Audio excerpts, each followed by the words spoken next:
পাকিস্তান সিরিজের নির্ধারিত ৫টি টি-২০ আইসিসির এফটিপির অংশ। তবে বর্তমান পরিস্থিতিতে পেন্ডুলামের মতো ঝুলছে সিরিজটির ভবিষ্যৎ।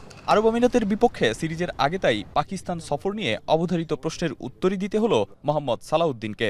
দেখুন, এটা তো আমাদের বোর্ড না, এটা আসলে বোর্ড ডিসাইড করবে এবং দুইটা বোর্ড মিলিয়ে আসলে ডিসাইড করবে আসলে সিরিজটা হবে কি হবে না।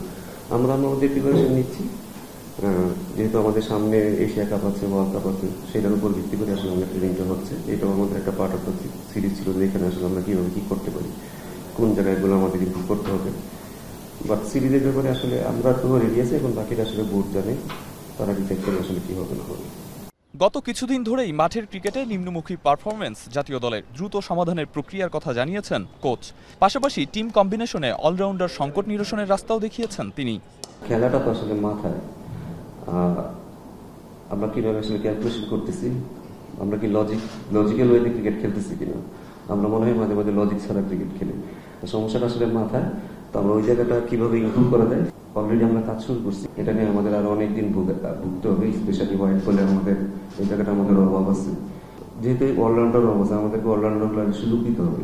যারা ছোটখাটো অলরাউন্ডার আছে তাদেরকে তাড়াতাড়ি কিন্তু উপরে নিয়ে আসতে হবে। মোহাম্মদ সালাউদ্দিনের ভাষায় বাংলাদেশে ক্যাপ্টেন্সি করা চ্যালেঞ্জিং। ক্ষেত্র বিশেষে পরিপূর্ণ স্বাধীনতা পান না ক্যাপ্টেন। লিটনের ক্যাপ্টেন্সি শান্ত মিরাজদের টি-20-তে থাকা না থাকার ব্যাখ্যাও দিয়েছেন সালাউদ্দিন। আমরা সবাই মিলে পারফর্ম করি না, এটা একটা বড় দিক। যেহেতু আমরা পারফরমেন্স, আমার যদি ভালো অনেক পারফর্মার থাকতো তাহলে কিন্তু ক্যাপ্টেন্সি করাটা অনেক বেশি সহজ। উইকেট বলেন, বলার হ্যান্ডলিং বলেন, টিম হ্যান্ডলিং বলেন, সবকিছু তার একটা, আমি মনে করি যে এটা তার একটা স্ট্রেংথ।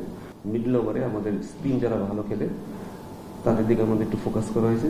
মিরাজ বিশ্বের one of the best allrounder, সেটা আমাদেরও তার জন্য খুব, সে যদি খেলতে পারতো সেটা আমাদের জন্য ভালো হতো।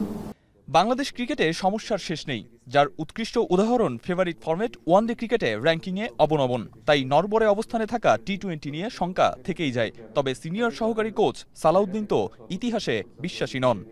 হিস্ট্রি নিয়ে আমি খুব একটা ভাবি না। আরিফুল ইসলাম সাহাব, এখন, ঢাকা।